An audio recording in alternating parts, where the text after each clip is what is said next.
So,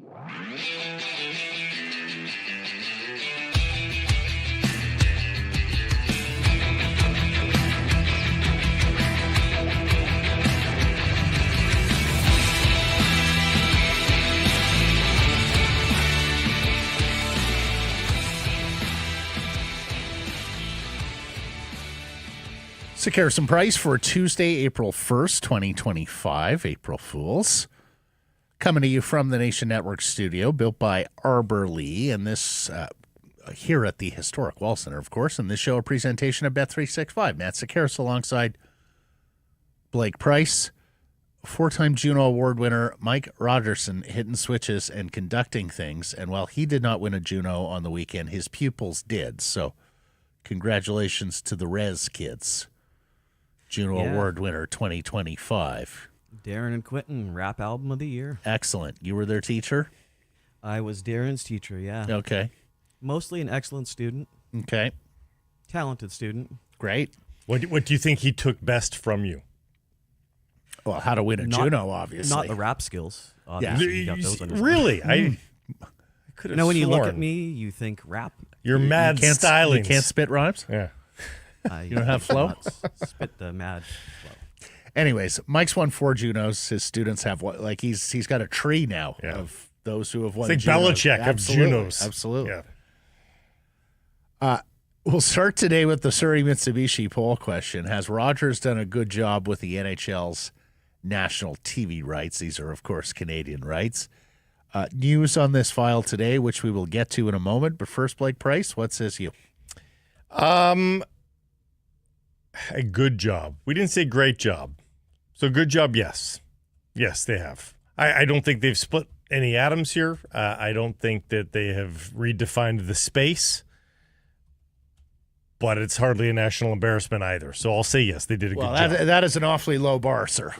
In an era of cord cutting where you've had to be more appealing, more provocative, catch shorter attention spans quicker, there is an utter lack of ingenuity in this broadcast, if you ask me. I voted no. Look, BX is fantastic. More of him, please. And in fact, if you can find other BXs out there. I very much enjoy Elliot's news and information segment. I think that's important. Ron McLean has to go. It's that simple. And there was a time where I would have stand for Ron McLean. There was a time where I felt Ron was the conscience of the sport, held power brokers to account, particularly Gary Bettman, and had a vast knowledge and experience of this country that mattered to those audiences. Here's the thing. Young people don't particularly care about history or geography. They care about where they're at in that moment right now. And you now have to go out with this new deal and source that younger audience. And in fairness to Rogers, they tried with the move to Strombo early in this deal. You remember that, right? And the old audience went kicking and screaming, and then therefore out went Strombo, and in back came Ron. Remember he was on Sunday nights for a while there, like a hometown hockey. It was more of the, campy, old school baby blue blazer style NHL broadcast on Saturday nights, albeit on Sunday and albeit often live on location. And in fact, I thought that was perfect for Ron, and I thought that was perfect for Sunday nights, and I thought it was perfect for the old Hockey Night in Canada audience that planned their week around 7 p.m. Eastern, 4 p.m. Pacific to sit down and watch, well, usually the Leafs or the Habs, and since the early 90s, a second game, usually out west, right? The doubleheader. But look, it's becoming clear as day for not just hockey, but all sports. Young people aren't as engaged as they used to be. Blake, when you and I were growing up, you only had so many entertainment options, and sports was a huge one. Young people today have myriad entertainment options, can go out there and explore any kind of niche interest they have, Not to mention the ability to be a media producer as much as a media consumer, right? Mm-hmm. And many of them are fascinated with their own work. So, yeah, I think you have to steer this broadcast towards a younger audience. And I think that means you have to make a change at host from Ron McLean to somebody younger. The next reference to the wreck of the Edmund Fitzgerald should be when a defenseman named Edmund Fitzgerald catches an edge and goes crashing into the boards. Yeah, there's a lot of dated references. I'll say this, though, in watching my kids watch the game, and my son in particular is the biggest of the fans. But only recently, right? Yeah, well, yeah, that's the Canucks' fault more than anything else. But when they watch the broadcast, when he watches the broadcast in particular, him and his buddies, I see them when they're watching together, they do not watch the intermissions. No. They just do not. No. So really, you could make the argument, it doesn't matter because they're not watching that anyway. And they're not watching it not because they don't like it.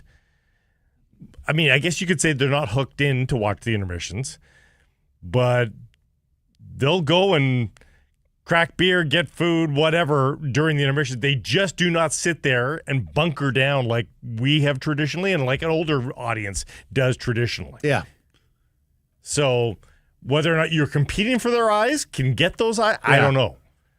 But I still think there's a happy medium between Edmund Fitzgerald references and well, honestly, and that. you need something that is akin to Coach's Corner, but for a younger audience. Right. Yeah. And I think BX in large part is trying to be that.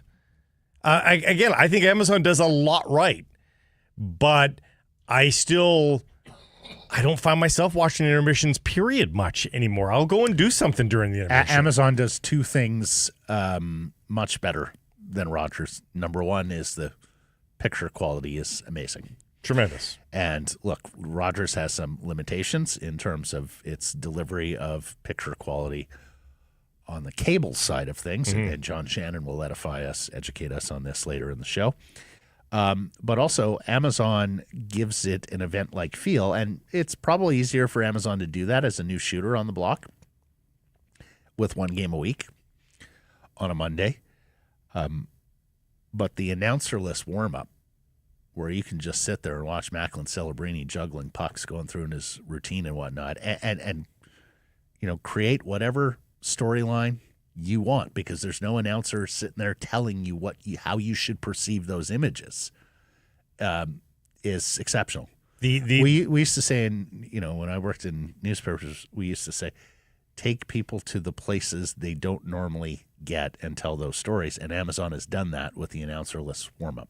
People might roll their eyes at the picture quality thing. The picture quality, to me, makes it seem big time. Back in the day, Monday Night Football looked different than every other football game we watched. It looked like a mini Super Bowl every single week, and the Amazon broadcast feels like that, largely in part just because it looks bright and crisp, right? And you're drawn to it. It's funny because in a world before high def, Blake, that was more often than not. That was the night game and the lights bouncing off the helmets. That did that. Yeah, like I have a friend to this day. Give me a big football game at night just for that element of it. The other thing I'll say, Thomas Hickey's very good. Yes, Thomas Hickey's superb. And he provides not only good analysis, which many analysts do, but there's a personality. There's a joie de vivre there. There's a lightness to what he's saying, too, that makes me want to hear more from him. Yeah. It's funny because he was named World Junior Captain. I think it was the 2009 or the 2010 team. Mm-hmm. I was like, oh, okay. And then it became clear when he had to communicate with people, okay, this is why they named him captain. Yeah. No, so he's exceptional. Look, I think to some degree, Rogers, particularly in the early years of this deal, 12-year deal, because they're finishing up year 11 here. Yeah. Because they were taking over the storied institution that is Hockey Night in Canada from the CBC. You'll remember it was CBC until 11 years ago where, Rogers took over. And now you still see the games on CBC, but it's an entirely Rogers production. And then after, if you want to call it a misstep or at least a change that was too jarring for a lot of the hockey audience in going to Strombolopolis from McLean, from that point forward, Rogers very much took the pathway of we've got to show deference to Hockey Night in Canada. Oh, we tried to do it our own way and we got slapped, so let's now show deference. I don't think you can show deference anymore.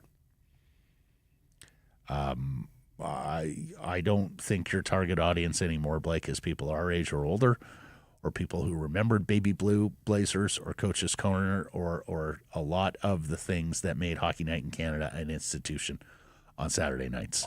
I think you almost have to forge a new path through the forest.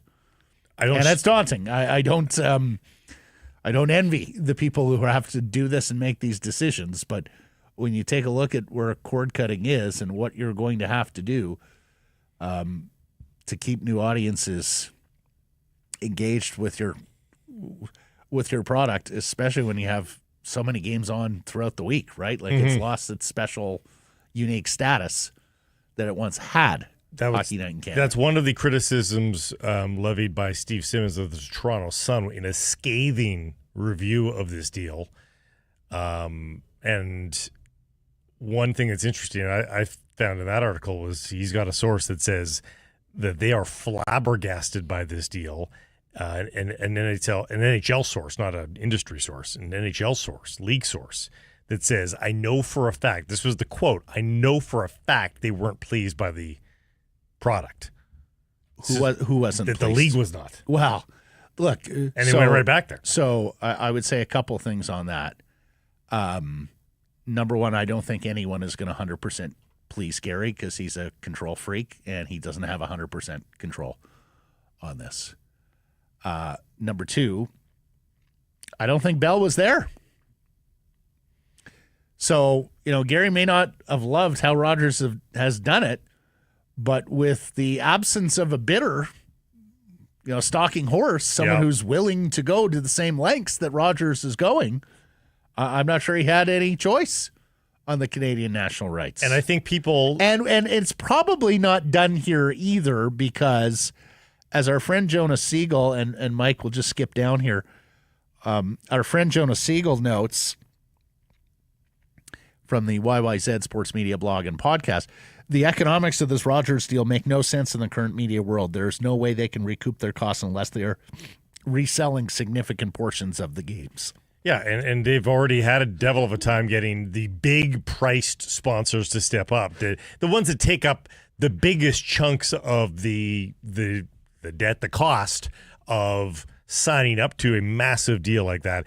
They had trouble doing that, and they found under the old terms that they couldn't make any money during the regular season. Playoffs became some gravy, and you start to recoup there. But if they couldn't do it under the old system, my goodness, is it going to be interesting to see how they try to make money under the new? Well, I think they're going to farm out to Amazon as well. It'll be interesting to see if they farm out to Bell and TSN, whether there's interest there. I think we're at a disadvantage on that front here, by the way, because TSN has regional packages in the East: Winnipeg, Ottawa, Montreal, and Toronto. People in those markets, they see TSN doing NHL broadcasts. In the West, people don't, and I think there is Sportsnet fatigue. There is talent and look fatigue that it feels like every single game I watch is the same. Well, and you don't get that for the Eastern market, so I think they maybe don't have the same gripe that the Western fans do. So look, this is a 12-year, $11 billion Canadian deal, so currently $7.7 billion US. Yeah. It's more than double what they paid in Canadian dollars for the last 12-year deal. Yeah. About 1.6 in U.S. dollars because the conversion rate has gone against us. Sportsnet and Rogers made this deal 11 years ago to put a flag in the ground and say, we are coming to be the number one destination for sports fans in Canada. Yeah. And I think you can argue it's failed. Which in part made me surprised that they would re-up at this rate, but also when I thought about it, they've got no choice, Blake. They're puck committed now. They have no raison d'etre without this. Yeah. Now, well, they needed some of it. If Bell wasn't there, I'm surprised you're paying what you're paying. But Gary has a very good way of tweaking these guys, and fear of loss. And I say that because TSN Trade Center Day does better than Sportsnet Trade Center Day. TSN Free Agent Frenzy does better than Sportsnet Free Agent Frenzy. TSN is still TSN.ca does better than.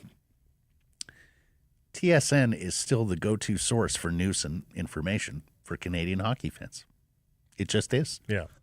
And we've all often made, the two of us share this thought that, take the NFL model, take as much money from as many different people. And you're right, they needed to be at the table for that to be the case. And the truth is they might not, because they've got those 4 regional deals that I talked about. That's it. They might feel like those are lower price deals that they get just as many eyeballs. So they might have done the math and gone, we're going to pay these prices, and we have to be able to re-up those deals when they come up. We're going to pay those prices. This is still giving us enough revenue. We're still the home of hockey in half the country. That's it. Like, why do we need to buck up and pay exorbitant fees? A lot of fans don't even know the distinction between national and regional rights. Right. They don't understand. But you're quite right. And like, barring the Toronto Maple Leafs going on a 28-game with dramatic wins in Game 7 of every series playoff run, what have you lost if you're not the national rights carrier? You're certainly not sweating the number on a January Saturday night game. Mm-hmm. Big deal.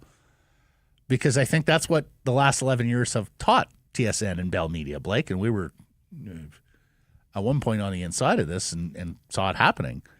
They can exist just fine without national NHL rights. That is a massive line item that you get rid of, and you still, you're still making revenue on other things without paying that expense. Gord Miller works significantly more hockey games now than when TSN had the national rights deal. The World Juniors is obviously cheaper. Yeah. And when Canada performs at that tournament, those are massive numbers. Those are numbers bigger than Stanley Cup Finals numbers, unless there's a Canadian team in the Stanley Cup Final. CTV and TSN have the Super Bowl, which is one of the highest rated programs on Canadian television every year now. The CFL still does a very healthy television number, and the Grey Cup is still one of the most watched Canadian properties all year. So in a cord-cutting world, they're better off without the huge line item that is the NHL rights. And frankly, editorially, and this will be interesting to see out of TSN, do you press harder now and do even more of the tough stories that Gary and Bill don't want done? Yeah. Because it's also quite clear that Sportsnet and Rogers ceded some of their editorial independence to the National Hockey League in doing this deal. Well, Rick Westhead doing all these exposés, and there is nothing and close. Elliott and others won't touch it. No. Yeah. And, Ron used to be the once or twice a year with Gary, the big interview where they take turns grabbing each other's forearms when it got testy. You remember that? And Matt, Ron doesn't do that. They don't even talk about it on intermissions. No. When there's big stories like that. No. Now, on the flip side, how does Sportsnet survive without the programming? You're not the news and information leader, and you now have far, far more outlets for news and information, right? So you're not just competing against TSN. You're competing against a variety of outlets, some of them digital and independent. And, you take a look, like they let go features reporter Rash Madani a few weeks ago. It's looking like Sportsnet's going down the road of they do programming, they do pre and post. Because remember, now they own Maple Leaf Sports Entertainment, right? They bought Bell out. So now you are the majority shareholder and owner, and may soon be the 100% shareholder and owner when they buy Larry Tannenbaum out, expected in a couple of years, of the Leafs, Raptors, Blue Jays, TFC, Marlies. Am I missing any? But bottom line is you own enough teams that you just put their games on, you do pre and post. That's your daily schedule. The end. You don't need to invest in a Sports Central. You certainly don't need to have multiple crews and be putting it on live as many times a day as you are. Right? And then the rest you buy canned programming or you buy overseas rights. I watched the FA Cup this weekend on Sportsnet. Do you remember the old score? Mm-hmm. The Just TV the station? ticker and the... Well, they did highlights, but it was voiced over only, never on camera. Right. They were sort of ubiquitous entities. Yeah. You had the schedule underneath. You had the results on the side from last night or vice versa. And you'd get highlights, but again, it wasn't a show it was just a nonstop stream of guys doing highlights. Yeah. Not live. Just they were updated as needed. So, is that a more cost-effective solution for them going forward? Anyway, we're deep down this road. Yeah, let's the biggest thing for you, the viewer, I think, is that you're not going to get more variety, and the lack of competition means how much are the incumbents pressed for change? Well, that's the interesting thing. And frankly, I also wonder, and I think you'll hear more about this, is is Bell's appetite to sell not just TSN, but the entirety of its broadcast operation. Are they still into this? And were they talking with anyone? And whomever they were talking to, did that person express or that entity expressively not want more big line items on the books coming up? Or did they? And Bell fell short. I don't know. Yeah. But bottom line is, Bell's a little more adverse to debt than Rogers is. And Bell could very well, and there have been reports out there positioning CTV, TSN, the whole Bell Media empire for a sale. Whereas Rogers has more than doubled down on media and content and sports in particular. Our friends at Surrey Mitsubishi, with a very generous offer, $500 off the next day until the next game day per goal on any new or used vehicle. They score twice, you get $1,000 off any new or pre-owned vehicle. This is capped at $5,000. It's $2,500. It's good to the next game day. Get yourself to Surrey Mitsubishi. Mention Sekerson Price. Score more, save more value, more savings. Bring them any offer. Surrey Mitsubishi will beat it. Visit 13820 104th Avenue.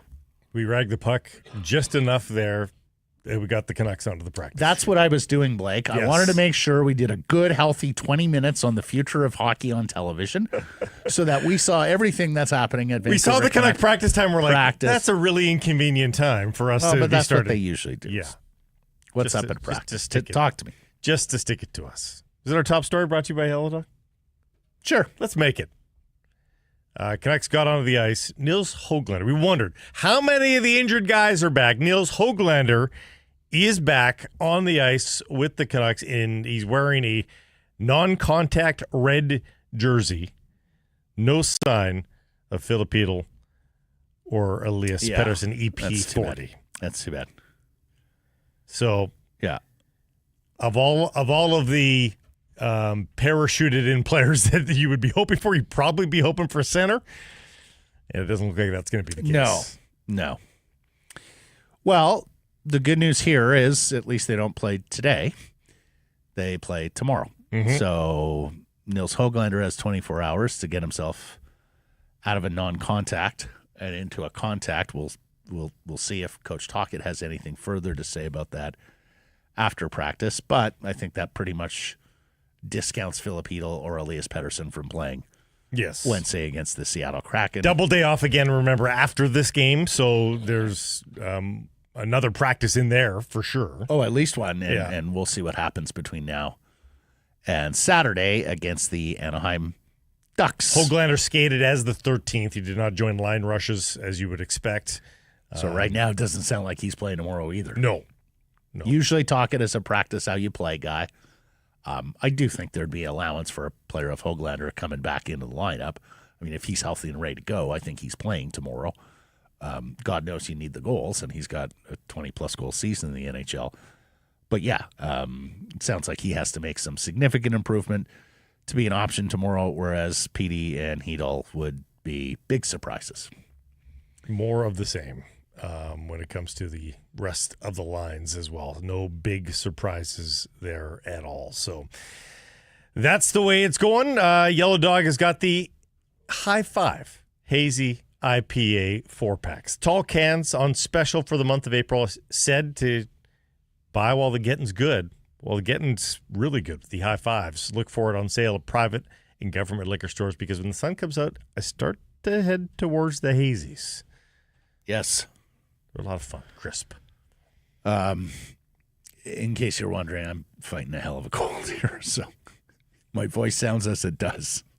I've noticed a few. Might have to dodge out every now and then. Yes. Yeah, exactly. Task gets taller for the Vancouver Canucks after Monday's NHL results. Calgary scores twice in 32 seconds with 9 minutes Just left ridiculous. to beat Colorado 3-2.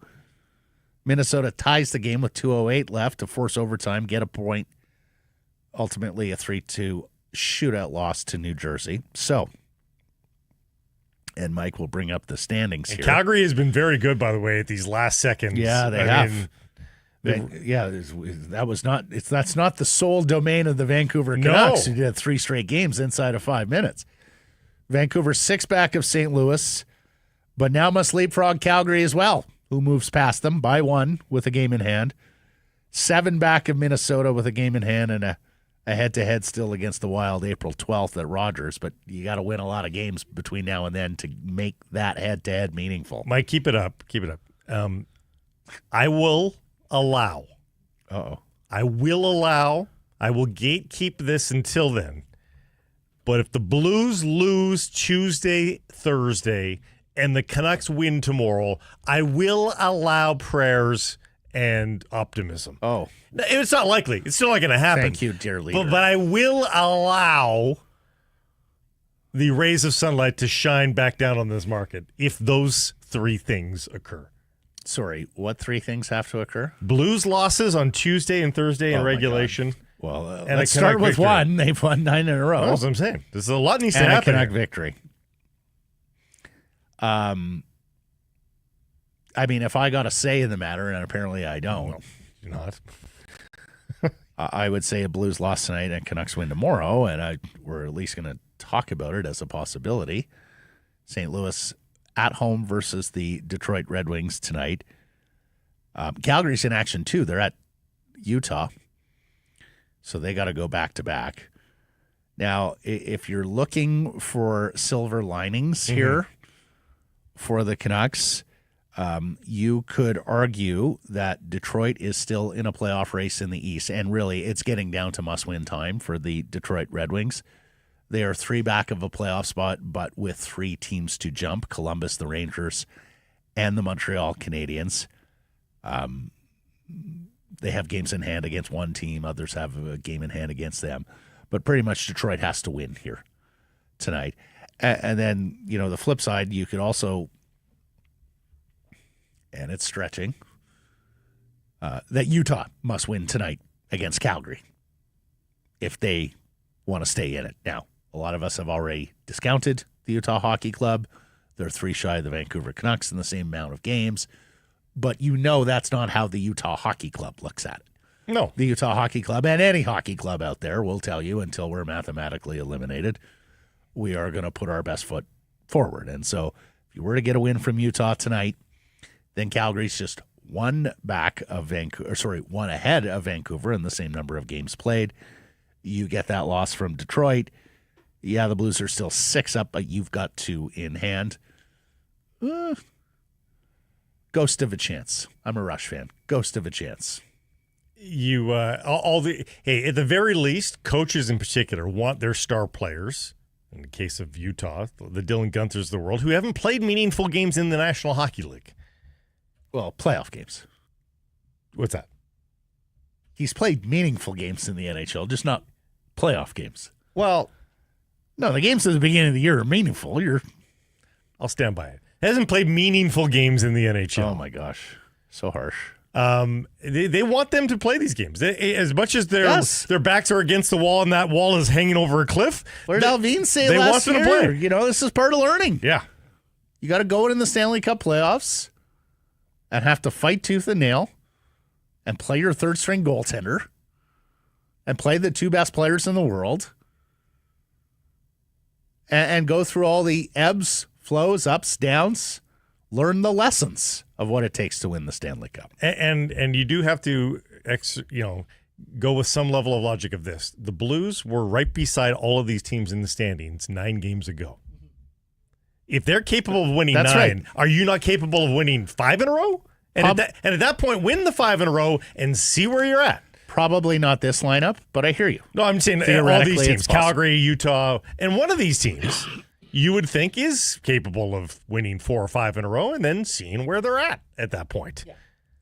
It's probably not Vancouver, but nevertheless. Probably not. Pius Suter, your de facto number 1 centerman right now. Yes. But, hey, hear my mouth. 16 points in his last 16 games. And Blake, with the news today of no Chytil, no Pettersson at practice, Yeah. There's a fair chance he's going to play at least the next 2 games here as the number 1 centerman again. It's a fair assumption. If not, perhaps. Well, next week is back-to-back this weekend. That's right. So, we'll see. But Yeah. he could play 8 more games as the number 1 centerman. 100%. 100%. 16 and 16, he's, as you may have noticed, was playing pretty good hockey prior to Pettersson leaving the lineup. He's playing good hockey after Pettersson leaves the lineup. Have they waited too long to extend Pius Suter? Like, is Pius Suter's price tag getting far richer because of the elements that have come into play here that have allowed him to flourish and boost point total? Let's remember, he's a primary penalty killer as well, everybody. He is going to get paid on the open market. And I can understand it from his skates. I gave the Vancouver Canucks a sweetheart deal the last time, the 2 years, right, at 1.6. I can understand not wanting to do that again. The Alex Burrows situation. Yeah, so I think Lawrence mentioned that last week or the week before. We got such a sweetheart deal with Alex. We had to do right by him on the next deal or the room would not have stood for it. That was what Gilman told us. Remember, Burrows was 4 years at $8 million, $2 million per. Play right wing on the top line in hockey. The answer is they've lost money here. Yes, that is true. They have lost money. I can give them a little bit of sympathy in that, with at least Chytil in the lineup or Pettersson, one of them in the lineup. I don't know that he's put in the exact same amount of positions to succeed as he has been. Like, does the same production happen if one of those 2 centers is in the lineup and he's not being asked to play exactly as he's been asked to play? Like, some of it comes rather innocently as the Canucks lose 2 centers ahead of him. Mm-hmm. But, I mean, it's not his fault. It's reasonable to expect that disaster might strike at any point. Not his fault. Nope. Something he does. Nope. His agent can clearly argue, And just for Alvin and Rutherford, I think they have to understand this. We got this guy in a sweetheart deal. We're going to have to buck up here. We're going to have to pay market freight for him. We're going to have to pay him like we paid Dakota Joshua last year to prevent him from going to free agency. What would you rather do? $5 million, $5.5 million at 4 years, or 4.25 at 6 years? Rather overpay on money, on AAV, or on term? I will overpay on AAV because the cap is going up and up and up. Yeah. Because of his lack of foot speed to begin with, I'm worried. He's 28. Worried about years 5 and 6 on a long-term deal. He'll be 29 in May. So, no, I don't want to give the term. I want to get his best years here, or at least close to it, and move along. But yes, I mean, we were talking about him on a 4x4 as per the AFP analytics projection. I think he's more than a 4x4 now. Yep. I think he's a 4.5 plus. He's probably going to want 5 plus. I think you're right, Blake. You run to a 4x4 now. Oh, you run. And he may not be there. No, I don't think so. The Abbotsford Canucks have won 9 consecutive games, everybody.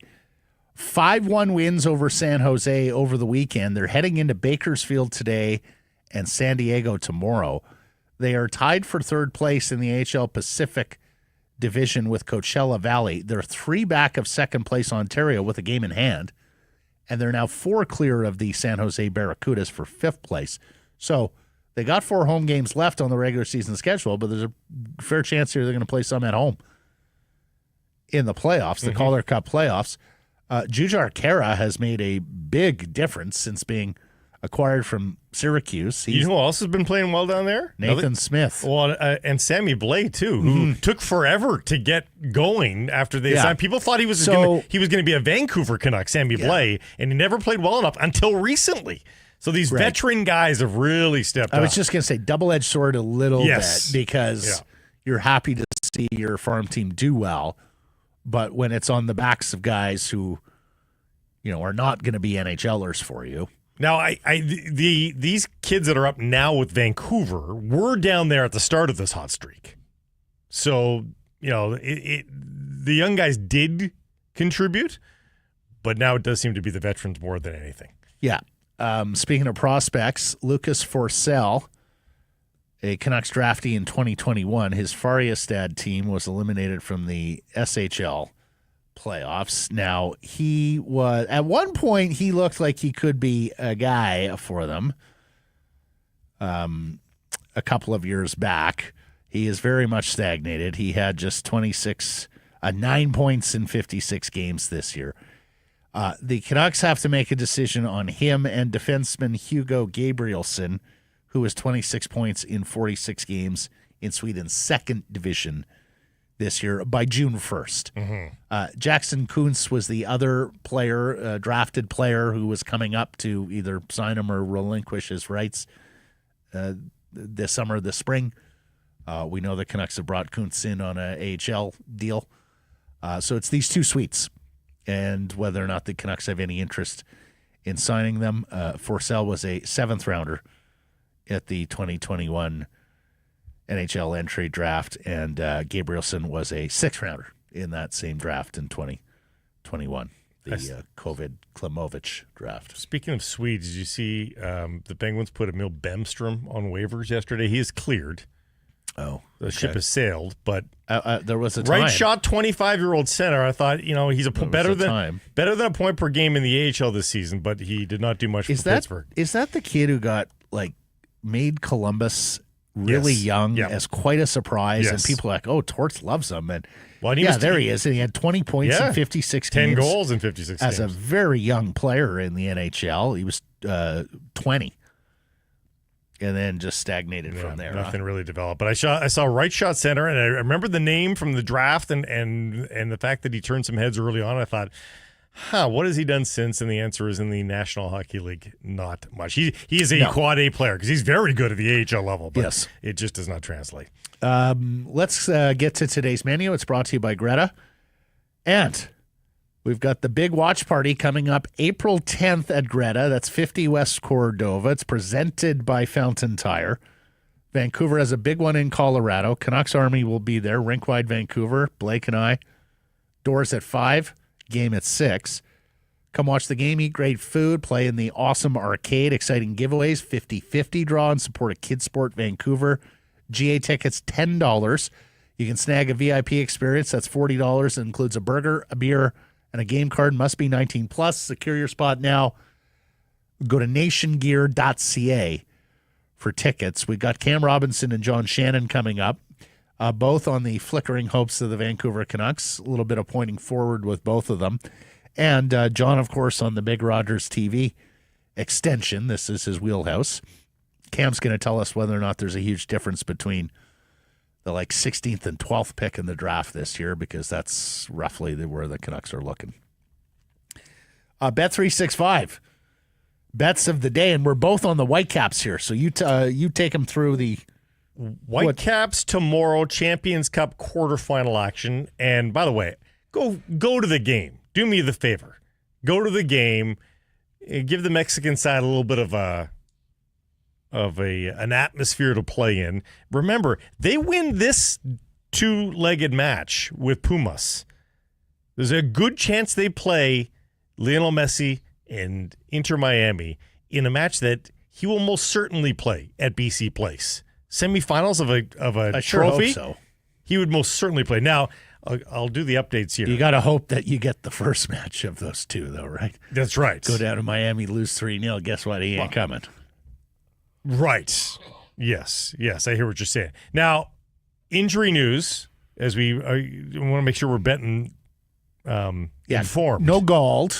No Gauld. No Atakube. And Atakube's close. Probably not this weekend, but maybe this weekend. Utvik, no. Okay. Laborda, hamstring, gone for weeks. Oh, no. Kubas, separated shoulder. Maybe this weekend. They think he might be able to rally for this weekend, but he's But a not no-go. tomorrow. And Gauld is still 2 weeks away, they think. So still pretty decimated, particularly in midfield. But I do think they can come away with a victory. I'm not going to bet goal scorer because Ryan White was nowhere to be found in terms of the service to receive, without Gauld on the weekend versus TFC. But I'll take a victory at minus 112 for the Whitecaps. Did you mention the trade they made as well? I did not. Okay, they made a trade with New England. They got more GAM, general allocation money. For a lot of it, too. International roster spot. They got one international roster spot left. So whether that's that Austrian midfielder or somebody else. They traded for $250 this week. They've traded for $150 a week and a half ago. With Miami. So that's $400K in GAM that they've traded for. So they're going to pay down. They're going to pay down somebody, right? Yeah. With these Whitecaps injured, now I'm having trouble understanding why this Pumas side is such a big underdog tomorrow. Well, they're 10th in the standings. Fair, but it's a big Mexican side. Yep. And we just went through the Caps injuries. So opportunity here. Mm. Pumas at plus 90. They win, you win. And if not, well, then the Caps win or draw. And all is well, heading to Mexico next week and a chance to advance. Breaking news coming in from Bet365, where every nail-biting overtime win is a barn burner, every face-off hat trick, power play, shot on goal, penalty shot, every suspenseful minute in between. Amazing. Whatever the moment, it's never ordinary at Bet365, an official partner of the NHL. Download the Bet365 app and use code NATION to get in on the game. Must be 19 or older. Please play responsibly. Cam Robinson coming up next.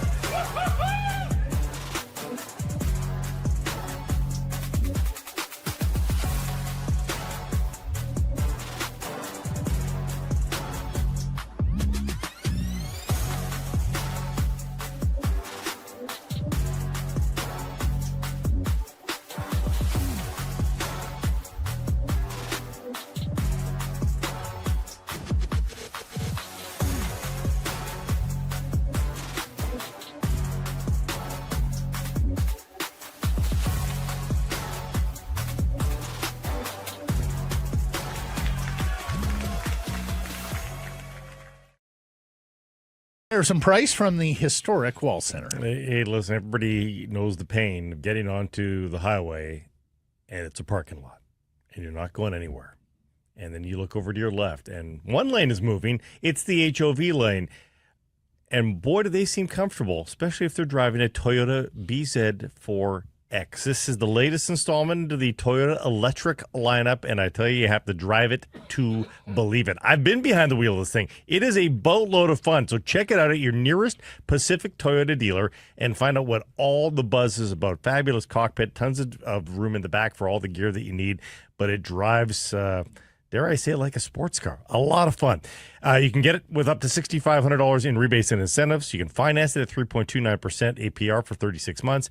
Visit Shop Toyota, or better yet, visit a dealer, take it for a test drive, and fall in love. Cam Robinson is the Director of Content and Film Scouting for EP, Elite Prospects, and he joins us on Tuesdays. How are you? I'm doing well, fellas. How we doing? Very well. Is there a shred of a chance, Cam? Do you see any pathway to make this interesting for the Vancouver Canucks? Well, I mean, I definitely see a pathway, but mostly because my 9-year-old has gone through the standings and the schedule and has figured out exactly what needs to happen for all 3 teams or 4 teams for the Canucks to get in. So there are windows. Yes. Let's go day by day. Okay. Yeah. First thing up, win out. Okay. Just Right. No more check. losing. Sure. Okay, there we go. Check. Easy. Right off the, yeah, no. So it is bleak at this point, obviously. To be quite honest with you, they've probably been cooked here for a little while and just haven't known it yet. It was going to be an uphill battle. They dug themselves too large a hole. And then obviously injuries, the flu, like it just hasn't been the year. We talked about it last year. Everything that could have gone right went right. Not everything that could have gone wrong went wrong this year, but darn close, right? Like it's just that's kind of how it goes with that puck luck some years. And last year it was all cylinders, and this year it is all cans getting kicked down the road. And so See, I'll push back that they were cooked for a while here because there's obvious points in the last week and a half that were there until the last second. If they reverse the Blue result, where they win in extra time, and even give the Blues that 1 point, but the Canucks win past 60 minutes. If they get the 2 points versus the Rangers, which they deserved, and if they get the 2 points that they deserve versus Columbus, I mean, that's just in the last 10 days, Cam. If you combine that with a very warm St. Louis Blues instead of ridiculous St. Louis Blues, if the Blues go 7-2 versus 9-0, like all of that stuff is a very reasonable expectation. The Canucks are tied with the Blues, if not past them. So it's in a very reasonable universe, not far away from this one, the Canucks are in it. But as you said, everything went the Blues' way. Nothing went the Canucks' but they way. don't control the Blues. No, but that's what I'm saying. The point. Nobody expects the team that's beside them, that's a 500 team for the entire season. No one expects that team to go 9-0. So I don't think they've been cooked for a long time. No one expects the Blues to go 9-0. Yeah, but we were having people 2 weeks ago say, I don't like the way this looks for the Canucks, the way the schedules shape up, the way St. Louis is playing. But 7-2 is reasonable. 9-0 is ridiculous. I'm with you, You Cam. can't game plan for that. I'm with you, Cam. Anyhow. maybe I should change my word. Maybe they weren't cooked, but that, like, basically that Rangers loss, that one there, I was like, yeah, that could be a dagger that they look back on, right? Like, it didn't end their season. They're not even mathematically eliminated right now. But yes, like you mentioned those ones. Obviously, losing to the Blues was massive. Giving up the points to the Blue Jack, like, it's just everything kind of stacked up. But I do look at that Rangers game and been like, that's as close to a must win at that point of the season as there was. And they didn't get it done, right? Maybe an emotional dagger, too, for them. Mm-hmm. I think I have found the common ground between you. They weren't cooked, but the sous chefs had entered the kitchen and had begun chopping vegetables. Okay. Nothing is cooking. Things are just getting prepped. Yes. For the meal. The ovens were pre-warmed. Exactly. Yes. Exactly. Yes. We were getting a start on what we could get a start on for the big food outlay later. Okay, so do they point? Go ahead. Do you want to talk about the past or the future? The future. Okay, I'm forward looking. So most everything went right last year. Most everything went wrong this year, which is a more genuine reflection of the Vancouver Canucks. And I realize it's probably somewhere in the middle. But which way are you sort of leaning between these two seasons in terms of what is more authentically the Vancouver Canucks as they enter this offseason? We get ragged for being too negative on the show. It seems like every time I come on the show, I see the comments about it too. Like, come on, guys. But it's because Mike clips all your negative stuff. Yeah. Honestly, I've had I don't know how many conversations with him. You've got to position Cam more angelically. Lassie seems to have it in for you, Cam. I'm sorry. We'll get some Martha Stewart lighting. Exactly. Maybe that'll don't worry. improve We'll cast others in a negative light here going forward. You'll look better in comparison. Okay. I do unfortunately think that, like you said, it is somewhere in the middle. But if we're looking at the 109-point team and then we're looking at whatever they're going to pull out this year, 90 maybe, that they're probably closer to the 90-point team than the 109-point team. And I think that that's just logic-based too, right? It's look at the personnel that's on this team now and where they are in their careers or with their injury histories or with their mental fortitude. It's just... it's a young team. Like, they're the 4th or 7th youngest team in the league right now. So it's like, hey, that's pretty good moving forward. But at the same time, you look at it, it's like, what's the core? What's the core now? Obviously, it's Pettersson because you have him sign up forever. He's 26. It's Quinn, who's 25. But Besser's probably gone. Is Demko still part of this core?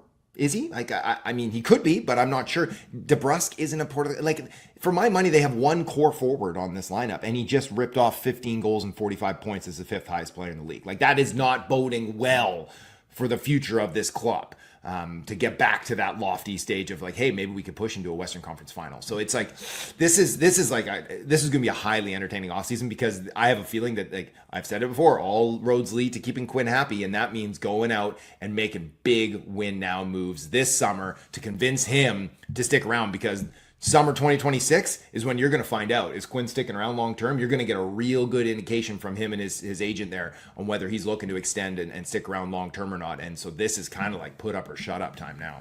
What are Canucks fans going to see the rest of this season? Do they? We've talked about this. The tanking is only going to get them to 1 or 2 more spots, so like it's not going to happen. But I just mean in terms of, they've got a bunch of home games left. What are fans showing up to see? Do they bother expediting the return and even playing every night guys like Quinn Hughes? But do they expedite the return of the injured players? Not rushing them back, obviously, but is there any desire to get these guys back on the ice, given what the road is ahead?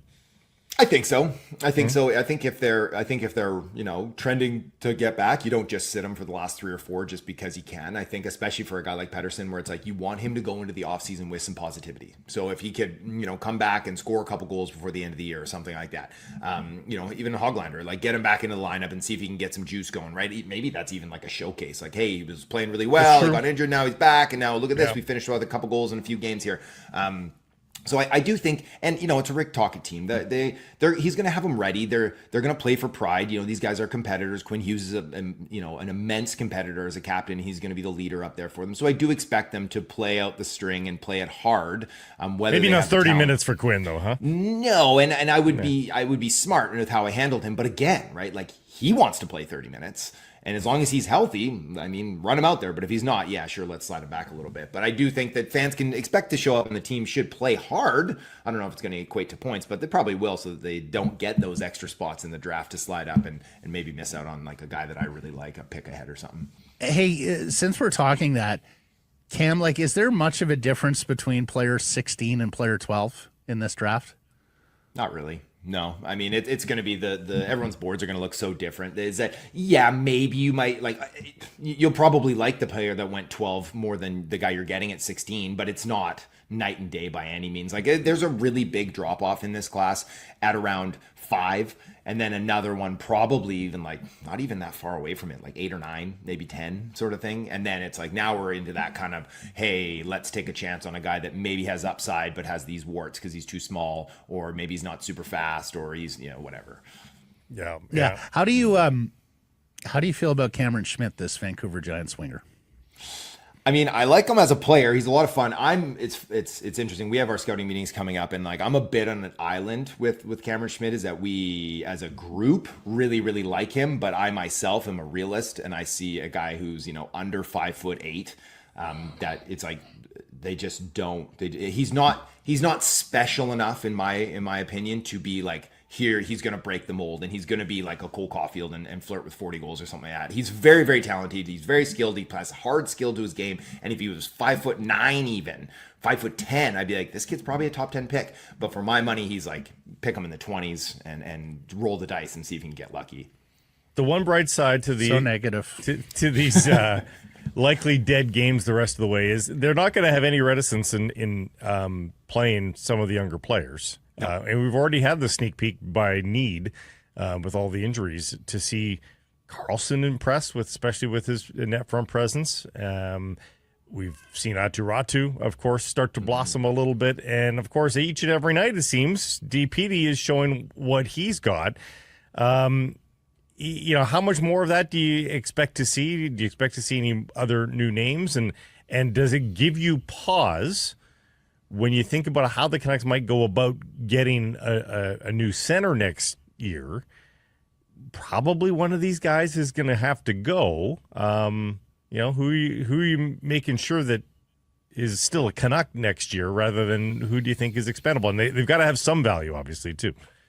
Yeah, it's like if you're like out shopping to trade for a legitimate second line center. I mean, like you were supposed to do that in the JT Miller trade, right? Like that was supposed to be where you land yourself your second line center. But if Filipino, let's just hope he comes back and plays hockey. But I mean, quite honestly, you're not trading really much off this team to get a second line center. Like, are you really convincing a team that Connor Garland is a good flip for a proven second line center? Maybe Kiefer Sherwood might get some teams really interested, but you love that player on your team. He's a difference maker. So you're looking at Lekirmak, you're looking at Vilander, you're looking at your first round pick. And here's one, and again, this is just complete speculation. It's like they just signed up Lankinen. Like, is it Demko? Could you maybe convince a team to trade you a second line center for Demko if you wanted to do something crazy like that, if he wants a fresh start or anything like that? But there's not a lot of options to trade for guys. And then, there's not a ton of options on the market even that are realistic to trade for. Like Kent Johnson, there might have been a window you could have got him at some point. That window's gone probably now, right? Like Nick Schmaltz has a year left on his deal, but I don't really see Utah being all that keen to get rid of him either. Is it Bo? Are you bringing Bo back? Are you looking at Mika Zibanejad at like $5 million and see if the Rangers want to retain on him and late into his career? Like it's not great options out there. So now you're looking at free agents. So Tavares, he's not coming out west, right? Are you gonna back up the Brinks truck for Sam Bennett? It's like I could see Vancouver doing something like that. Other teams will though too. He's the belle of the ball. So right, and he can get offers from Florida that doesn't have state tax and stuff like that too, right? So it's like now you're looking at Matt Duchene, you're looking at Brock Nelson, you're looking at Michael Granlund, and it's like sure, I guess, but again, you're gonna overpay on these players on term and on dollars, and it's like, are they really needle movers? Are they really what's gonna get it done for you? So they're going to have to get creative. I do think Sam Bennett, though, I could see them because of that hard skill. Rick Tocchet, I'm sure, would love that type of player. He worked with him at the Four Nations. It's like, that's the type of guy, but it's like, are you going to pay him? Are you going to pay him $8? On a super long-term deal or something like that for a guy that historically hasn't been like a huge point producer. But I don't know. There's not a lot of trade assets on this team, so I do think they're probably going to look at the free agent route. The answer is Bo. Yeah. But I must... Duchene is growing on me a little bit. Really? Well, Blake. It's like a point-a-game guy. He's a point-a-game guy. Yeah. And he's played so much hockey, you think he's ancient. He's 34. It's pretty ancient. He'll play half of next year at 34. Like, if you can get Duchene on a 2 or 3 year deal, I'm warming up to that versus some of the other alternatives that especially since like Bennett is great, but you need scoring. And he's not the best scorer, right? So does he infuse your team with the required goals to make it? Or like, is that really a team that's going to try and win games 2-1? Can you make the playoffs going through a whole season trying to win 2-1? No, you can't, right? I mean, we're not the Devils in '96 here. Like, it's not how it gets done. So, like, a couple things have to go right. Obviously, Pettersson needs to go back to being a 40-goal man, 30 goal scorer, right? Like that, number one. You got to hope DeBrusk is going to be a 30-goal guy. It's like if Besser walks, which I expect he's going to walk, which is like, oh boy, now that they didn't deal him and for anything at the deadline and you don't even make the playoffs, is that now you're like, okay, well, here we go, Lekirmak, like now you need to score 20 as a rookie next year. Like it's just everything's got to go right for them to get the necessary scoring without pulling in a high-end scorer as a free agent or in a trade situation. And it's like, I'm not confident that all those things are going to happen. So they do have to go out and get creative and spend money and spend assets. I do expect like that their first round pick this year could absolutely be on the table at the draft. Packaged up even too, right? So I do think they'll be looking to make some big swings. Could Ryan McLeod pull down second line minutes? I mean, I wouldn't like that. I wouldn't be like, there's our second line center. That wouldn't thrill me. I mean, he's going to have a 53-point season this year. Yeah, I mean, so is Pooh Suter. He's almost got that much too, right? But I don't feel good about him being my second line center either, right? So it's yeah. I liked the tone change there. Yeah. I mean, I wouldn't feel good about that. He whispered it. He didn't want people to hear it. It's going to get cut for sure. I wouldn't. Oh, yeah. No, I mean, you filled up Mike's list here. Sadly, all negative. Outside of your 9-year-old's guide to making the playoffs. Here, we got to get him on next week. Here's a positive clip for Ken. You'll improve your Q rate. Get the scissors ready here, Mike. All right, here we go. Is DPD an every night defenseman for the Canucks next season? Absolutely. And this one makes me feel good because I've been, maybe the biggest champion of this kid going way back all the way to his draft year. Like, I love this kid. I love his personality is super infectious. I got to be around him a little bit in Sweden at the World Juniors. He's a funny kid, and I just love the way he plays. I do think he's an everyday defenseman. He should be an everyday defenseman on this team next season. And I've been saying it forever. I think he's a second pair guy. He's one of these guys that's going to impact the game in all situations and bang and be like an energy bringer, an uplifter. Maybe he's going to chuck the hands a little bit every now and again in his prime too. When guys get fed up with him throwing the body so often, he's going to be a fun player and a fan favorite. And yeah, I do think he's ready for the big time next year. It's funny, like a guy and they play differently, but I'm just saying in terms of the expectations of one's career, no one really knew who Devon Taves was, and yet here is a fabulous career. Nobody really regarded this guy as a prospect much. Canucks fans had a more rosy view of him because he was theirs, but this was not a household name across North America, and he could end up being a pretty decent defenseman here in his career. Absolutely. I don't think he's going to go play for Team Sweden, not Team Canada. But he's not probably going to be Devon Taves. But he is a very, very useful type of player that you love to have homegrown too, that you don't have to go spend assets to go get in free agency or in a trade. Is that you bring him up, you nurture him, and then he comes up your system, and all of a sudden he's got loyalty to the club, hopefully, and you give him his opportunities down the line here too. And I do think he's going to develop into a really, arguably, potentially a core piece on this team long term. Yeah. Well, that's why when you guys were discussing what lands you at 2C, is it Pettersson Jr. as your centerpiece? I still don't think he's got enough shine league-wide, but if a scouting department did their homework, perhaps. Cam? Mm-hmm.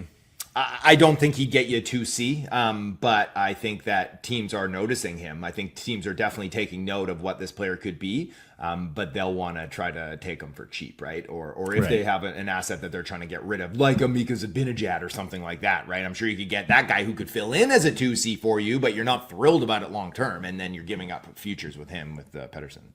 Yeah. I looked at it more like Pettersson and something. Yeah, Gets you a I mean, 2C. it could. Yeah, it could move the needle. Yeah. Yeah. All right, marvelous stuff. Mike will get busy here, and we'll catch up next Tuesday. All right, cheers, boys. Harrison Price from the historic Wall Center. A segment, a presentation of Resurrection Spirits. ResurrectionSpirits.ca is the website, and as you peruse, you might pass by a familiar-looking logo. That one. SNP. Yes, we've partnered up with Resurrection Spirits, or they've partnered up with us, kindly enough, to create an S&P gin for the spring and summer season. Limited release, so make sure you get your bottle sooner rather than later. If you use the code SNP, you'll get $5 off. Again, check it out at resurrectionspirits.ca. Some delivery is available if you need it, and you can stop by their East Vancouver location. It's Canadian-made. Fabulous deep flavors in the gin, just what you need with the changing of the seasons. Check it out, resurrectionspirits.ca. John Shannon is the most famous man from Oliver, British Columbia, the former executive producer of Hockey Night in Canada, and of course his new program 100% Hockey with Darren Millard, Monday, Wednesdays, Fridays. He joins us now. How are you? I'm well, boys. How are you? Yeah, very Good. well. John, how should Canucks fans feel about this season? Well, I voted. I must tell you, I voted, and I'm disappointed. I'm not angry. I don't think you can be angry at this point, but I expected them to be competing ahead of the Los Angeles Kings and competing with Edmonton and Vegas for first in the division. Now, and just as an aside, the 6-game road trip, the 2-2-2 road trip, I was never more entertained by a hockey team this season in those 6 games. Yeah, honestly. Seriously, they were fun to watch. Now, the ups and downs were crazy, but I dare say that for that short period of time where the Vancouver Canucks, not the most entertaining team in the National Hockey League, it was nuts. Well, the last second comebacks are contagious, making up for as we've talked about around the league. So, but yeah, no, they had this, particularly the finishes. Third period finishes were absolutely unbelievable. The games are 60 minutes, not 40. So yeah. Why not angry, John? You say not angry. You're referencing our poll question yesterday. Angry, sad, disappointed. Why not angry? Why don't you think? Because anger applies? I can't be angry with Thatcher Demko's injury. I think that was a big part of what was an issue for this club. I can't be angry for Hughes. He was so good when he was in the lineup, and you can't be angry when he commits so much that he gets banged up. So there were enough things around the injuries and who was in the lineup on a regular basis. I didn't want to get distracted with the soap opera. The soap opera could have got you. The soap opera could have got you mad. Yeah. But my problem with that is that they've overcome this soap opera for 5 years, and now all of a sudden it was an issue. So, there were enough positives for me just to say, God, why aren't they better than this? And that's where I voted disappointed. Rick Tocchet watch was already on because of his contract status, but I think the poll question from yesterday dovetails into the Rick Tocchet story just a little bit because, management has seemingly been in his corner from the get-go, but they could finger point there and say, hey, why didn't you have a better hold on that? He could say, look at what you've given me. Has your perspective on whether or not Rick Tocchet returns changed at all with the way this season is finishing up? I was feeling better about it after the 6-game trip. Rick Tocchet's not a quitter. We've said that before. I still believe that. Rick Tocchet is still the coach that was here last year when they were first in the division. My hope is that Rick Tocchet is back. I don't know whether he wants to be back. I have never asked him that. My hope is that he wants to finish the job properly in Vancouver with a really passionate fan base and a pretty darn good hockey club. If Thatcher Demko's on this roster from the beginning of the season, we're having a different conversation. That's probably true. 5-point difference. That's the reality of it. And you saw that during the time that Demko's been back. So I don't think we can I just don't want to throw the baby out with the bathwater in this situation. They are not as bad as people perceive them to be, and I think they're better than a lot of people thought they are. I really do. Yeah, and they did get superb goaltending at the beginning of the year from Lankinen. It's just they didn't have a number 2 to go to, and when his level dropped a little bit. But I will abide Blank's 5 points. That's fair enough, and of course that does change the conversation right now. On Tocchet, John, I think this amounts to, will the Canucks buck up? They've been burned paying coaches not to coach here in the past. Coaching salaries have gotten quite high. Tocchet is in position to ask for a fair number, if not a Mike Sullivan number at 5.5, then something close to that based on his Jack Adams and potentially interest in other markets. What do you think? You think the Canucks will buck up for this coach? Rick Tocchet has not won a Stanley Cup like Mike Sullivan has. Nope. So not two as head coach. Mm-hmm. So I don't think 5.5 is a realistic ask at this point. If you told me that he was going to go from 2.5 to 4, I might believe it, but I wouldn't. I'm almost at the point where I'm not sure I'd pay more than 4 if I was the manager or the president of the hockey club. Mm-hmm. Yeah, I think that's fair. Makes 2.7 now. 4, Sullivan at 5.5 after winning 2 cups. Big difference there. Now, do you think there are teams out there that would pay more than 4? John, do you think there are teams out there that are salivating at the opportunity to hire Rick Tocchet as head coach? Well, all the other teams have fiscal responsibility too. Where are you going to, he played in Boston.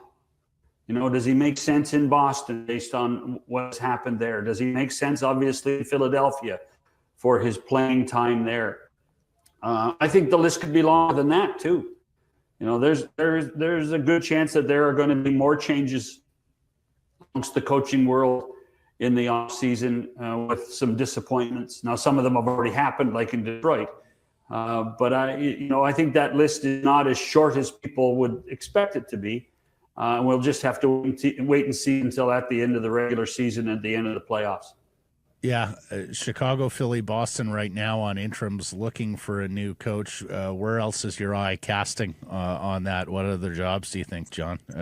Rangers, I guess, would be one. I think you have to put the Rangers in there. You do wonder what's going on in coaching. Lindy Ruff, any ill will, but something has to give in Buffalo if this team needs to get over the hump based on the pressure that the improvement in Montreal, the improvement in Ottawa, in theory, the improvement under Todd McClellan in Detroit, and Buffalo just continues to shoot itself in the foot. What's going to go on there? So I think those are the obvious ones, and then you have to wonder if you are out of the playoffs, and there's going to be 16 teams missing the playoffs, if ownership and management are going to look and say, okay, we're not going to get over the hump this way.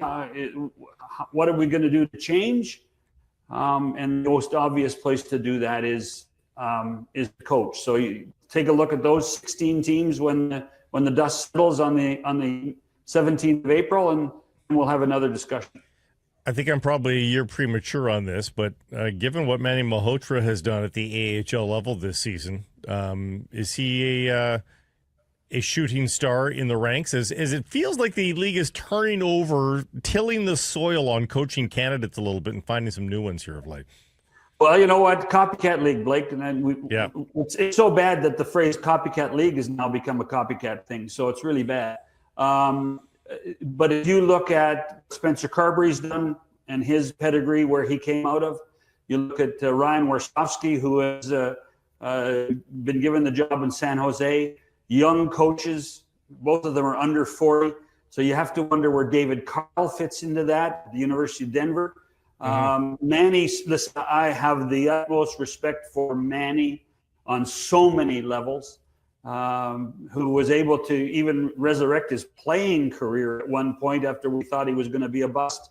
And he's done nothing but make people around him better as a coach. But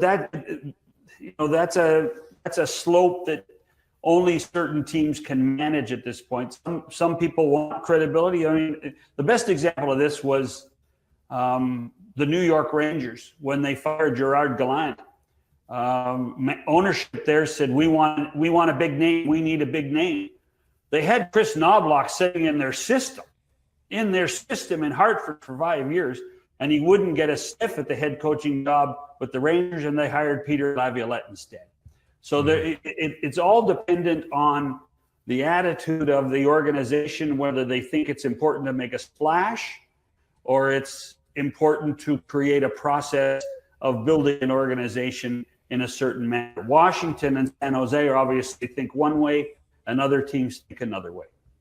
Yeah, no, I think you're right, though. Carberry's going to get some of these younger coaches and AHL coaches opportunities going forward. Okay. Are you done with the hockey talk? I want to ask him about sports on television, his wheelhouse. 12 years, 11 billion Canadian dollars for Rogers to re-up the Canadian national television rights of the NHL. This deal to kick in 26, 27, and beyond. Just your reaction to the Sportico report. What's important for fans to know about this, John?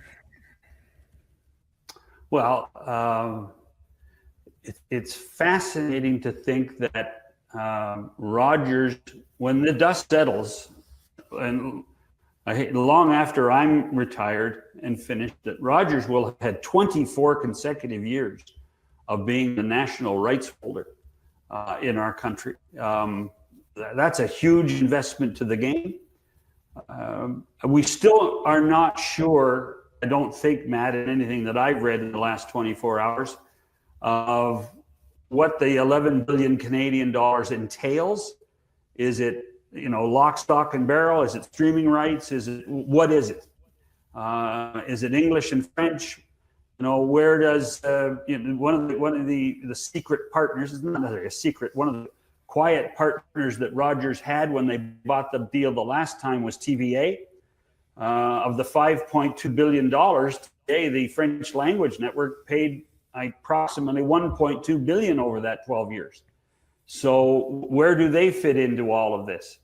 Where do streaming rights in French fit into all of this, which up until this point has not been a factor? So I think there's still a ton of questions. The board is being briefed on it today at some point on a conference call with Gary and Bill to give them the brass tacks of what the deal entails before they vote on it. But and you can walk into a room in this day and age of cord cutters and cable not being a big factor and say, boys, we're doubling your rights fee. We're giving you twice as much in 26, 27 than we gave you next year. You're going to look like a pretty good hero to your business partners. And we've asked you this question before, but we'll ask it to you again to see if your answer has changed. And I don't remember what you said to it the first time around, but we've always compared this to the NFL rights in the United States, which I think is a fair comparison. What the NFL is in America is equivalent to what the NHL is here in Canada. And that is the NFL gets paid by everybody. They've given rights to everybody. Billions from you, billions from you, billions from you. Is the number just so big that the NHL has no want to go down that road? Now, they've sold off the one night to Amazon. That's the first time they've sort of branched off. But why wouldn't they just take... They didn't sell it off. Rogers sold that. Rogers did, yeah. But they're effectively getting money now from more than one source. But why wouldn't they want to get paid by everybody? Perhaps the other person didn't want to bid. And that's totally possible. Yeah, absolutely. And given their spending of late... Is that what you're hearing, John? Given their spending of late, that would not surprise me. That Bell didn't want to bid here, or at least not for the whole kit. And they can't bid right now. It's an exclusive window, but you don't think they would have? I was told last week that Bell was not going to bid. Or if they did bid, they were out. So, it left both Rogers and Amazon. The question, and I think the biggest question in all of this is where does Amazon fit into the Rogers deal, or does it fit into the Rogers deal? And we just don't officially. We can surmise anything we want. Yeah. We just don't know that at this point. So if you put all this money together and you say, well, how is Rogers going to capitalize on it more? Does that mean they're selling off more games to Amazon? Does that mean they're selling off playoff games to Amazon? Because the reality of television in our country, almost like the teams guys, is you do your best to break even in the regular season, and then you make money in the playoffs. That's what you do. That's what we did at the CBC for years. Is your budgets are basically zero for 26 weeks of the season, and then when the playoffs come, you've got 2.5 months of gravy. And that's really, so you have to wonder, where does Amazon fit in for more regular season games, if possible, and where does it fit in the playoff picture? At all, yeah. Yeah, well, our buddy Jonas Siegel of the YYZ Sports Media blog and podcast, the economics of this Rogers deal make no sense in the current media world. There's no way they can recoup their costs unless they are reselling significant portions. And I trust the people at Rogers that they would not have negotiated this deal without having good partners. I'm sure. Well, yeah, I mean, they're paying twice what they paid on the old deal, John, and people said they were taking a bath on the old deal. So here's the thing, though. I know we've had in the 10 years of the deal so far, we've had two Canadian teams go to the Stanley Cup final. The first time it was Montreal during the pandemic, and Rogers could not really do very much to activate anything against that series. Not a lot of spending. I tell you what, I think you have to tip your hat to Rogers the way they activated last season with the Oilers and the Florida Panthers and everything you did. You could not go anywhere in this country without seeing some level of Rogers activation with the Edmonton Oilers in the Stanley Cup final, which is what they pay for. That's one of the things they pay for. So when It's an you element look- of luck then. It's an element of luck of a Canadian team, right? Of going on a run. They're kind of rolling the dice on Canadian success north of the border here. well, the first 9 years it didn't really work out well for them. No. You know, but that's what happens is you look at where, like, Montreal's on the rise again, Ottawa's on the rise again. The Maple Leafs, I mean, they have to believe in the Maple Leafs because they own the Maple Leafs. Mm-hmm. Edmonton's on the rise. Vancouver, they've already made a long-term commitment to the Canucks in British Columbia with everything they have done on the regional level. So all of a sudden they're going to say, holy smokes, we're in a really good spot. And then throw on top of that the Four Nations face-off. And so all of a sudden hockey is gravy to Rogers. And there's an emotional buy, there's a financial success, and the rights came up at the right time for the league. And I suspect the Rogers, with the focus they now have on sports, and we've read stories, Tony Staffieri, the CEO of the company, talking about that live sports is now the last big domain of live television in our country. So you don't need your PVR, but you need live sports. At least that's what Rogers believes, and I don't know how you can doubt it. They seem to be doing okay with their baseball team, with the amount of airtime it gets, and they, in the last year or two, they have done very well on their NHL deal. Yeah. What would you do a deal like this? Do you just run it back, John, or do you refresh it all? And what would be your 2 cents in terms of refreshing? I don't know. That's a good question. You know, I truly believe that people at Rogers think they're doing a good job, and you have to respect that. They have invested a ton of money in technology and people, and you have to respect that. The good news, Matt, is that they now have 18 months to look and analyze what they've done, and look and analyze what they need to do, and engage the reaction of the marketplace on what they stand for. And so Rogers is a progressive company that way. I'm sure they're doing market surveys as we speak. What's right about our hockey coverage? What's wrong with our hockey coverage? How do we need to change it and go from there? They've already changed the sets a ton, so I don't know that you need to mark that in 18 months with another change, but maybe they will. Who knows? 18 months is a long time in our businesses. I don't have to tell you.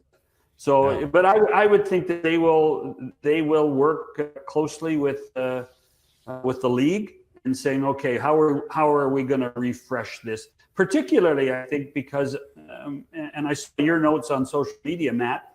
Amazon's done a pretty good job. Mm-hmm. They have, and so Amazon,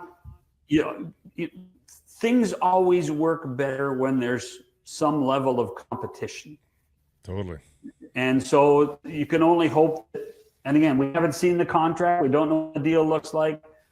That you can only hope that the competition remains, and that Amazon and Rogers compete with each other. And the only people that will benefit from that is, other than the team, the money, are the hockey fans in our country. And explain this one again, John, because it's coming up today. It came up last Monday when the Canucks played Jersey on Amazon. The picture quality and the vividness of the picture quality that Amazon is able to get. Is there any way Rogers can duplicate that in a cable other environment? than going multiple 4K channels so that everybody gets a 4K game? Yeah, but then I have to buy a 4K TV and a 4K box. So it's the difference between, putting on a Rogers Sportsnet game, you put it through filters, you put it through different layers of technology. When you put it on Amazon, you are 100% on the internet. Yeah. So it's native 4K, and the picture is that much more crisp. When you put it through your cable company, from the remote to master control to the cable company, distribute it, you compress the video because they want to be able to put not just 5 channels into your house. They want to put 500 channels. So that's called video compression. I'm not the technical wizard, but video compression gives us the opportunity to put more signals down the same piece of wire or fiber, but it compromises some level of the integrity of the picture, which is not compromised when you are 4K on the web. Have you heard the criticism? Much better than most. Have you heard the criticism of their streaming on their app? Because anecdotally, I've already seen the feedback today as we've talked about this, and I can say personally, I've had a ton of issues with it, and that's one way where they could match the quality there of the video that Amazon is doing by putting that on the app so that people access the games via the app rather than necessarily their cable package. Yeah. I would not be surprised to see that, the NHL, like, they're not a passive partner. Yeah. The NHL will sit there and say, okay, are you hearing what we're hearing from our customers? Yeah. And can you improve that? Can you help improve it? I have the Rogers app. I have the Rogers app for all the game coverage. And I've never had a problem with it. Oh, really? Okay. But I also have Bell Center Ice at my house too. I have both of them, and both work fine. The only thing I would like to see in Canada, I know Rogers customers get it, I don't get it, is the decision of which broadcast I want to watch. I know a lot of it used to happen in the old Center Ice when the league controlled Center Ice, but I'd like the opportunity to be able to choose if I'm watching, for the sake of argument, a Columbus Pittsburgh game, if I want to watch the Pittsburgh broadcast or I want to watch the Columbus broadcast. Mm-hmm. Yeah, good feature. It's on Sportsnet Plus. You often do get the. I don't know if it's 100% of the time, but I was going to say, didn't you tell me a few weeks ago that you watched the other feed? Yeah, I don't know if it's for every game, but you do get that. It's not for every game. I think that's the challenge. Yeah. All right. John, marvelous stuff. You made us smarter, especially on the television side, where you are the world's foremost expert, on top of being the most famous man from Oliver, British Columbia. So thank you. Is the course open yet? That's what I want to know. Is the golf course open? It is open. We've all played. Is Fairview, though? Is Fairview open? I think he's talking about back home. I think Fairview is open. Oh, wow. I think Fairview is open. Yeah, I do. Yeah. I've had friends go and play already, so yeah. Well. The important part is we're playing in Ontario. You're not playing we're playing in British Columbia. You're not playing in Ontario. That's the most important thing. Yes.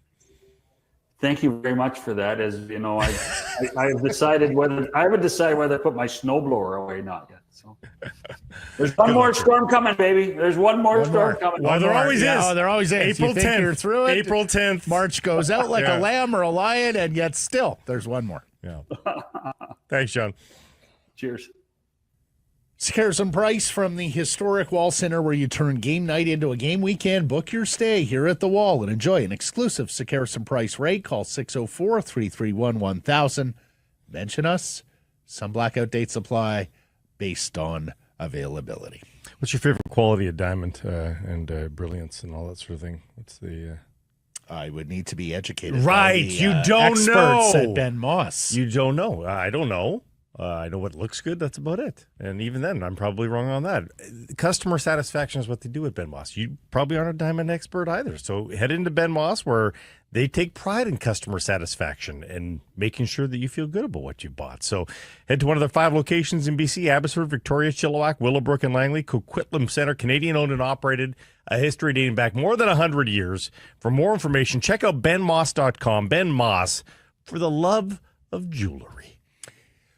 Well, some NFL rule changes today, but not the tush push. They have pushed a decision on the tush push because they did not have the 24 votes required to ban the controversial play. It is, of course, synonymous with the Philadelphia Eagles, now Super Bowl champion Philadelphia Eagles, and quarterback Jalen Hurts. He is the tush that gets pushed. Nick Sirianni, their head coach, was musing this week at the meetings, NFL meetings, that, hey, I absolutely should have the Indianapolis, New Orleans, and Arizona votes. And he says that because his assistants, his disciples, are now the head coaches of those teams. Now, this is an owner's vote. It's owner's meetings. I'm of two minds on this rule. or would-be rule. First of all, I don't find it an exciting play. And Commissioner Goodell several years ago made what, for my money, is the single best move he has made as commissioner in moving the extra point back. He said the extra point was formulaic. Fans didn't want to see it. It had no drama, no intrigue, no whatever. We're getting there with the tush-push. It is just such an unfair advantage to me for the offense to make the inches usually, but sometimes even a yard plus. I'm also a little bit chilled by the tush-push in the Super Bowl where Chris Jones, the fine Kansas City defensive tackle, lined up perpendicular or parallel to the line of scrimmage and then seemed to suffer some sort of injury when that much massive humanity came at him. The discussion was about player safety, although there is not a lot of data on the player safety side of this because it is run so infrequently in the grand scheme of It's like the a NFL high-powered season. ruck for anybody who's a rugby fan. But it's just so much mass, as you mentioned. The thing that I find hypocritical about the tush-push is generally in football, you are not allowed to leverage yourself on another player. Well, that's it. There's a pyramiding rule on defense, and it's been pretty strictly enforced of late. So, for example, if you're looking to block a field goal or an extra point, you can have a player beyond the line of scrimmage run towards the line of scrimmage, vault his teammates, and try and block it. But the second he makes contact with one of his teammates, it's called pyramiding. Yeah. You can't run up the back of a teammate You can't to stand push off tall his on back them. or anything. No. Now, offensive linemen are allowed to push running backs downfield, and that has become one of the discussions here. Well, if we're getting rid of this push, do we have to get rid of all the pushes for the sake of consistency? I would argue you're already inconsistent because of the pyramiding rule on defense, oftentimes special teams. Who's kidding? Anyways, for the moment, tush-push lives. Other rule changes. Expanded replay only to pick up flags. And this is on intentional grounding, roughing the passer, runner hit out of bounds, face mask that isn't, those sorts of fouls. Replay will not be able to throw flags. So if the referee flat misses a roughing the passer, that is not something that replay is going to correct. It's only going to correct flags thrown in error. Both teams are going to possess the ball now, like in overtime, like what we have in the playoff overtime. You remember that rule change a couple years back after Buffalo and Kansas City. And this one's interesting. You had queried the new kickoff rules. Touchbacks are now going to be brought out to the 35-yard line from the 30. They say that will encourage more returns because teams will now be, incentivized to keep it in play and make a tackle before the 35-yard line, getting yourself field position as opposed to just blindly kicking it through the end zone. You like? Yeah, I like it. And you might even have to go steeper than that. Like you might have to say 40 to encourage it even more so in the future. But wow. But I 40's an awfully short field. I mean, it is a short field. 35 is, But pop it up and make it. Especially with where the kickers are making field goals these days. Like, you get the ball at the 40, you're like a first down away from a field goal. But again, like the kickoff isn't about how far can you kick it. It's about keeping the ball in play and giving it to the other team. Like that's what it was designed to do. It was never designed to how far can you kick this ball.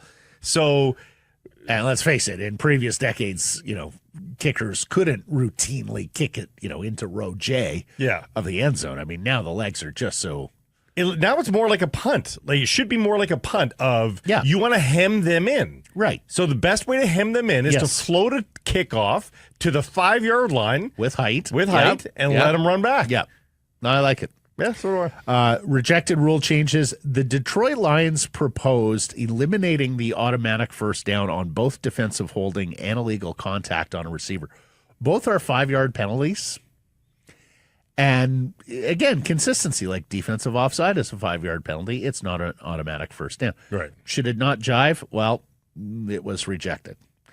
And the problem is when you have a franchise propose a rule change that advantages that franchise. Right. Detroit has some defensive backs who like to really get physical with receivers, play man coverage and all of that. And so defensive holding illegal contact on receiver may be more common in their games than in They have other. vested interests. Exactly. Yes.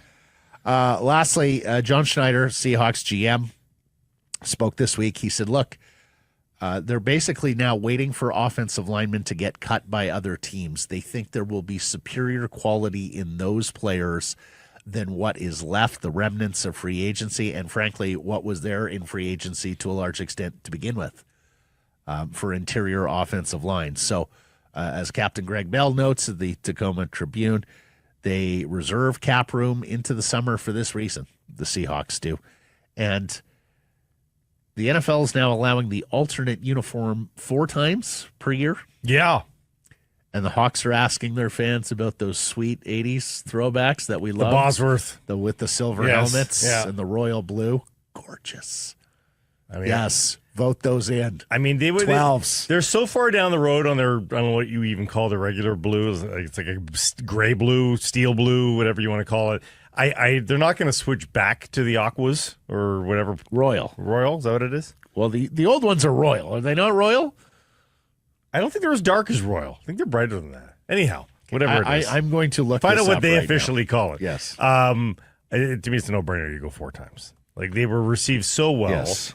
And really, the NFL's been a little bit slow for the most part on mining alternate uniforms and being consistent with it. But, with this, it allows Seahawks fans, or allows them to tap Seahawks fans for both color palettes. So they call it college navy. They're blue. yeah, that's nowhere close to a real Or navy. action green. Wolf gray. Wolf gray is their regular one. Yeah, Yeah. college navy might be The old one, I just see we weren't as sophisticated back then, Blake. No. We just called it blue. Believe it or not. I would have called it a royal blue. I mean, it's different than a navy blue. Yeah. Anyways, go with those. Those are gorgeous. Fonzie posts, Alphonso Davies, Canadian international, Bayern left back. He was on Instagram. He was wearing a smile. It's important. But a heavily bandaged and braced right leg and knee. Thank you guys for all your love and your kind words and for all the support you've given me since my injury. It sucks to be out for this long and for my season to end early, but I'll be working hard to make sure I come back stronger. Yeah, good. I mean, he didn't get into the finger pointing, which is nice. No, he didn't. That's the point here, is Yeah. he stayed relatively neutral. One can only imagine if he had taken the side of Bayern, how that would have landed with Canadian soccer, which, boy, Canadian soccer deals with a lot. Although I did see that some on the continent have taken to calling Bayern Hollywood FC because of all the drama that they like to create and all the, protestations. And, Yeah. Now there's talk about Harry Kane leaving and going back to the Premier League. So Harry leave. Go play in the best league in the world, as opposed to the Bundesliga, which is Bayern and the little however many teams are there. although I have to say, So it's a horribly competitively balanced league. it is. I have no time for the Bundesliga at all. But Lewandowski leaves, goes to Barcelona, and the guy scores 2 goals a game. Yeah. In fact, if the Bundesliga was more competitively balanced, maybe Bayern would conduct its business and its public affairs a little differently. You're not preordained to win. There is no papal order here. Well, it does give them a bit of a god complex. Well, that's what I mean. Yeah. And lastly, did you see this? What a wonderful moment of sportsmanship. And who knows, maybe passing the torch. On the weekend at the Miami Open, the men's final. Did you see this? No. Okay, this is Bastien Fachin, a French tennis journalist. Jakub Mensik, a 19-year-old, beats his 37-year-old childhood idol for career title number 1. He beat Novak in the final. Yep. Novak was going for career title number 100. So after the match, as they're walking towards each other, Mensik like bows before him, like you're the GOAT. And Novak embraces him. As Bastian writes, admiration from one, acknowledgement from the other, utmost respect from both, simply beautiful. Novak was also exceedingly gracious in his post-match comments about this 19-year-old Czech, Jakub Mensik, who knows, might be the next big thing.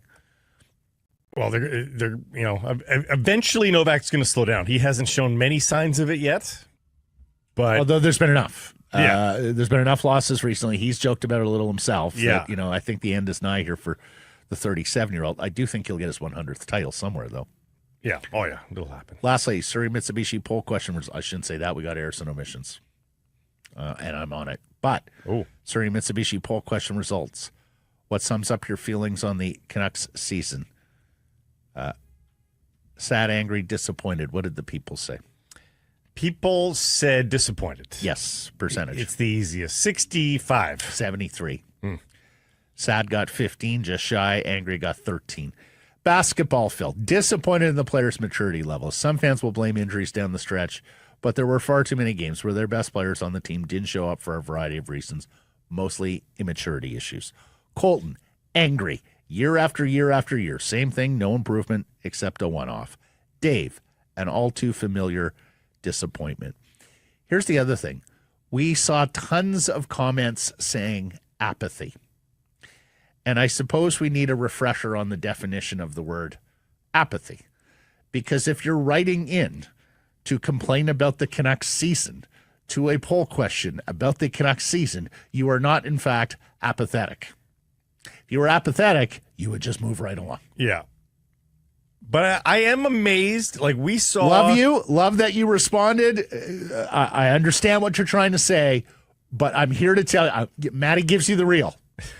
It's a coping mechanism. You were one of the three. You were angry, you were disappointed, you were sad, but you were saying to yourself, I'm not going to give them the satisfaction. I'm going to write in apathy. Please never say that sentence again. I never want to hear that out of your mouth. What's that? Maddie gives you the real. I never want to hear that ever again. I don't. Rare is the third person reference here, and frankly, I don't even like Maddie as a nickname, but people call me that. I'm amazed though. Like, last year was crazy. Like, interest in our show, like the wave of interest around the Canucks last year was crazy. Yes, it was. From the beginning of the year. I can remember seeing a couple of our friends, Brad from Yellow Dog being one, early in the season. Yeah. Actually, at the Vancouver Canadians, opening, so this was... a year ago, exactly. Yeah, World Series wrap party. Yeah. So this was in October of last year. And we're sitting there watching the World Series game at the Nat. And a couple of people, business people I know in the community came, oh, yeah, our tickets are spoken for through January and stuff. And I'm like, whoa.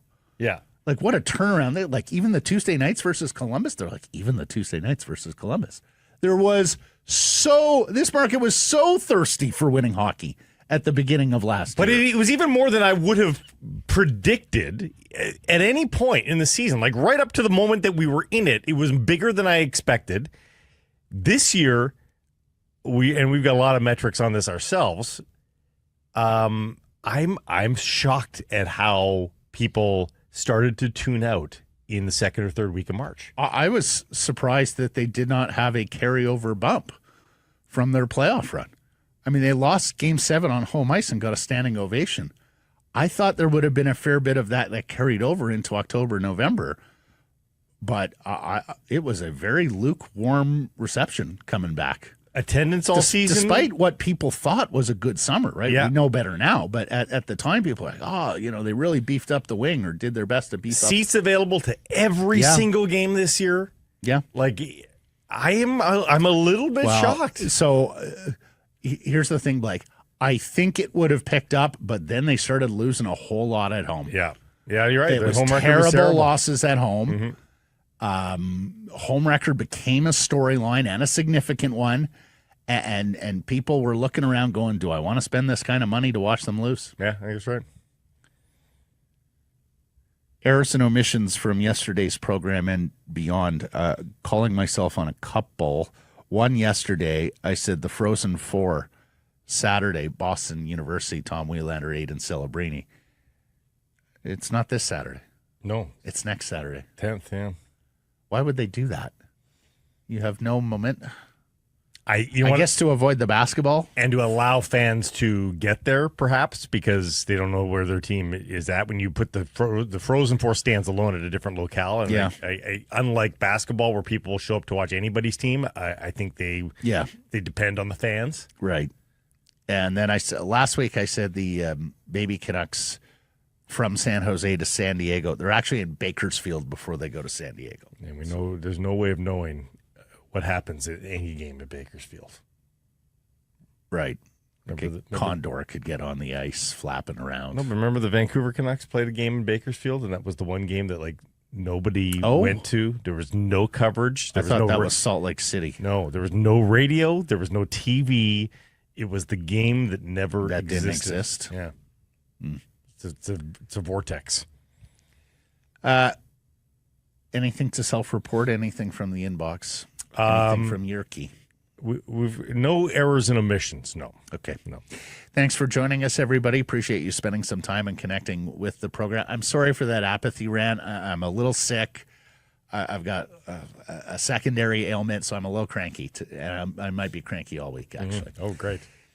Thanks for joining us. Please do subscribe to all our assorted channels, cranky as they may be, YouTube and wherever you get your podcasts. Follow on social. That's X, Insta, Facebook, TikTok, YouTube, and Blue Sky. Live on many of those platforms, noon Pacific time.